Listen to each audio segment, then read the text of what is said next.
do I successfully transition stakeholders so they work with the BAU team and stop coming to me?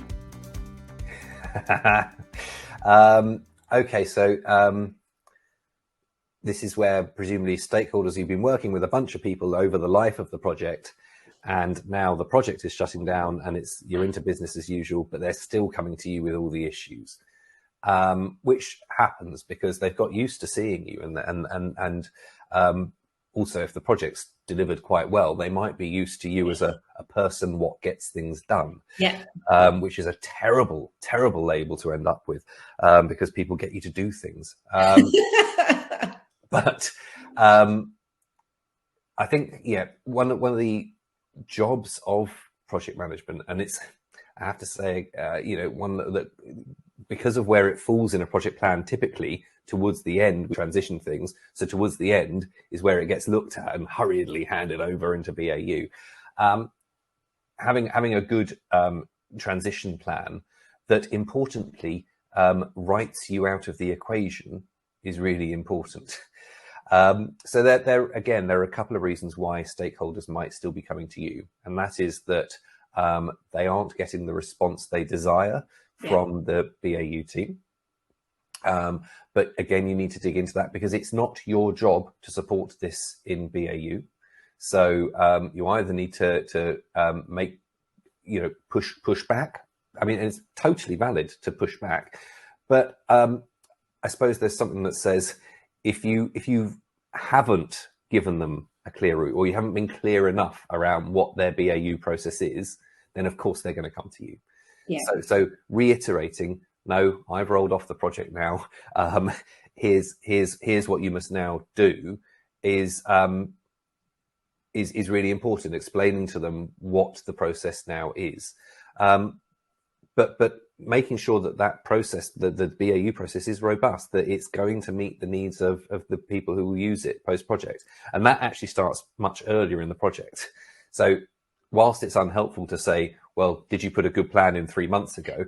Obviously at the point where people are coming to you it's a bit too late to put in a transition plan. But actually one of the things that stops that happening in general is having a good transition plan, a clear route into BAU, and communicating it early on. So you can have those conversations throughout the project. I'll deal with your issues now, but when this goes live, you'll have to go through this route, and make sure people are really clear on that. And actually, as part of that plan, write yourself out of the play, as it were. I can't make it so that you can't actually help people in BAU, and then it's really easy. So if you've got, for example, if it's a technology deployment, and as PM you've had certain access into the system, so you can maybe see what's going on, or you've been using it for demos or whatever, make sure those rights go away the second you go live, because as PM you probably anyway. Make it so you can't help. So it's physically impossible for you to actually help them. Yeah, but also if you're a PM and the project is now live, you are probably moving into the closure phase of the project, and you're probably starting to pick up your next one as well. You have to roll off and you're moving on, and you can be really clear about, I actually can't help you. I'm working on another project now, but here's the route that you must take. It's not enough, obviously, in business and in life generally, just to say, I can't help you. Yeah. What you want to say is, I can't help you, but here is the person that can.